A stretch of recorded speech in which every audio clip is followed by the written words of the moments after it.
time.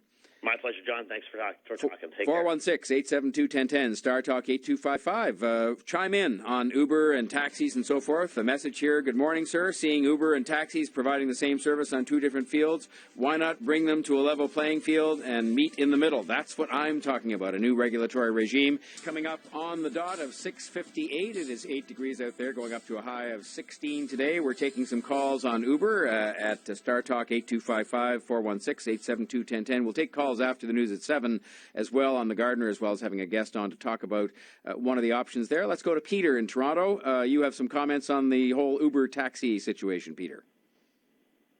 Are you there, Peter? Yo, yes. All right, you're on, Sorry, sir. it's Mississauga, actually, not Toronto. Oh, okay, there we are. Okay, sorry, I have a two-part question. The first thing is it true that, admit that it's not true, do you have family working for Uber? I most certainly do not. Okay, good. Second thing is, I don't understand how this whole thing works with Uber as far as the government. They're putting the taxi industry out of business. By the way, I don't have anyone in the taxi business. So I'm not connected to it.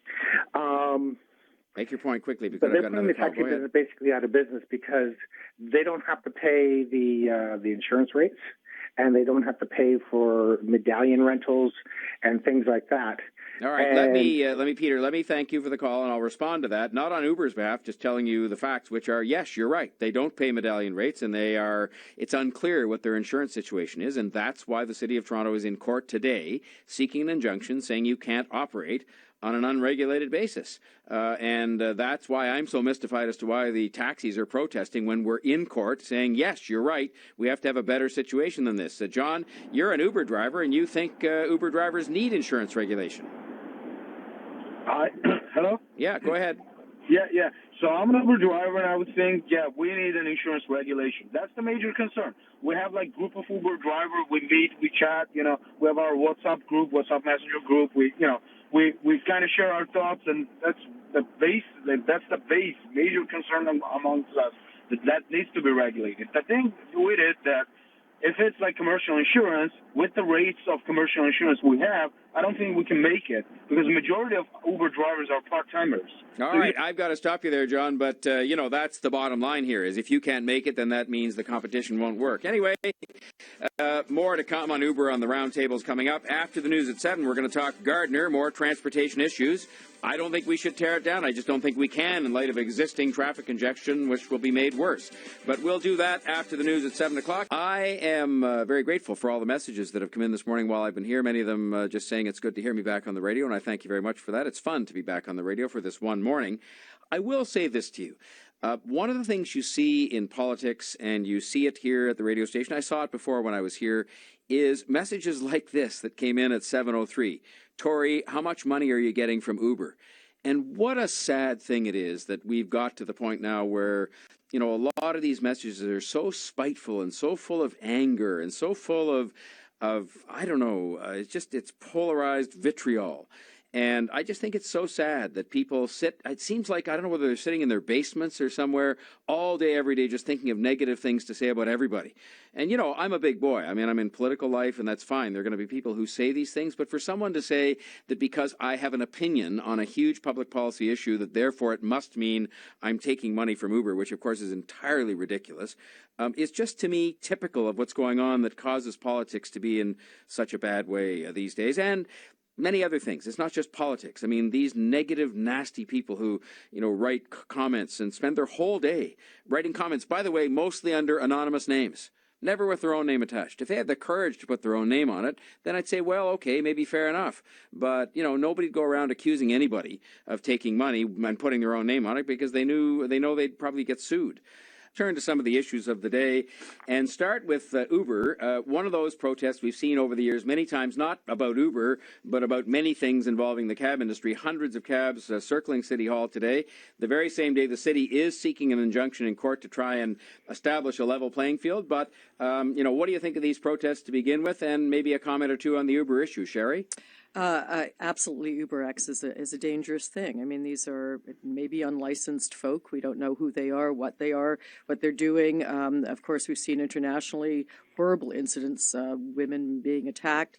And cab drivers have to get a license for a reason. I think the city's doing the right move here. In fact, provincially, we passed a private member's bill through second reading on this very issue, saying that there should be huge fines for drivers that engage in this. So, Christy, I guess the question is, do these protests, I mean, it's a free country and people can do it, do these kinds of protests, which mess up the traffic, and I've already made my views known on that, but do they do any good in terms of advancing the taxi industry or taxi drivers' cause at all, or do they just get people mad? I think they're probably the same as all protests. They get a few people mad and give voice to people who are feeling frustrated, and that's a good thing. It's interesting that there's this incredible furor over Uber, but as I took an airport limo to the airport last night. I'm in Ottawa this week, and that driver reminded me that we now have a problem at our airport, which you see all over the world, of ghost drivers, hustlers who meet you as you come off your plane and try and get you to take a completely unlicensed limousine. And the airport authorities are aware of this, of course. The poor limo drivers cough up a whole bunch of money every month to pay for the police to enforce it. Nothing changes. So, we should be doing something about that, too, if we're going to get our knickers in a knot about Uber. All right, James Laidlaw, what to do? Ubers, taxis, what to do? I don't think Uber is going anywhere. I think people love the service. It's easy and convenient, et cetera, et cetera. But we regulate taxi drivers for a very good reason. And one of those reasons is to restrict the number of operators in the field. That's probably why the restrictions were put on in the first place years and years and years ago. And I think the cab drivers have a legitimate argument here. Unlicensed people coming into the marketplace, I just don't know how you're going to fix it. I'm not sure there's a legal precedent to stop a company like Uber, who works on an international level. I think you're facing an uphill battle. Well, Laurie Goldstein, you're not normally the guy that would be advocating for more government regulation, but I think the answer to James Laidlaw's question is fair regulations that apply to everybody, including Uber, and that may mean relaxing some of the regulations on cabs. In all honesty, Mayor, I don't think it matters what City Hall does on this. This is a technology whose time has come. I agree with you that all right, let's try and regulate it in some way, but all the arguments that are being made against it, there have been some horrible sexual assaults. There have been some horrible sexual assaults by licensed taxi drivers. Driving. I had almost 3 accidents last week, all caused by taxi drivers doing a U-turn on a major intersection. One time when I was backing into a parking space. Look, and a lot of taxi drivers are good. I'm not saying that. But all I'm saying is that one of the panelists on this show developed this phrase of "you've been Ubered." When a technology catches up with you and it surpasses you before you've seen it, I think that's what's happened. I think the taxi industry's been Ubered. I mentioned earlier that the natural human reaction or business reaction when you're caught off guard by a technology or anything else that a competitor does is to be defensive about it, and that's human nature. And I guess the thing's going to court today, and we'll see what unfolds. But holy smokes, John, and just one more word, if I may. Yeah, please. I mean, we live in a city which regulates how tall your grass can be practically, and people like Karen Stintz who have fake grass are going to be out-regulated because of that. You can see why cab drivers who, particularly those, it's an industry where you can get in early as a new immigrant, particularly those who come here from other countries and find out about all of the minute regulations which govern life in Canada. And suddenly, the competitor, it's different. That's technology. Let's not get our knickers in a knot. Yeah, but the problem is we are over. Like she just said it. She made the case. Like you can't put AstroTurf on your lawn. Why? What is with sell horse meat in less than a quarter carcass? Well, yeah, you've talked about less those. Less than a quarter carcass. You've talked about those. So I agree with you. There may be some way to make this more fair, but in terms of just trying to destroy Uber by laws, it isn't going to happen. And you know what, Laurie? That's all I've said, is you can't just will it to go away. Right. It's not going away. And nor is Airbnb, and nor are any of these things. Yeah, every time Google uses search engine comes on a Toronto Sun site, they're using the Toronto Sun's information to add digital advertising to Google, right? We can stomp our little feet all we want. It's done. It happened. We were Ubered. I must say this morning, I mentioned it earlier on, I'm mystified.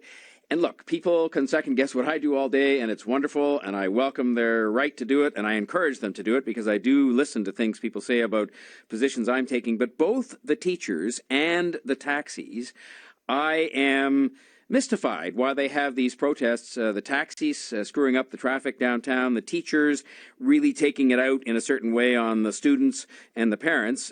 They may well have their grievances. In fact, both, I'm sure, do.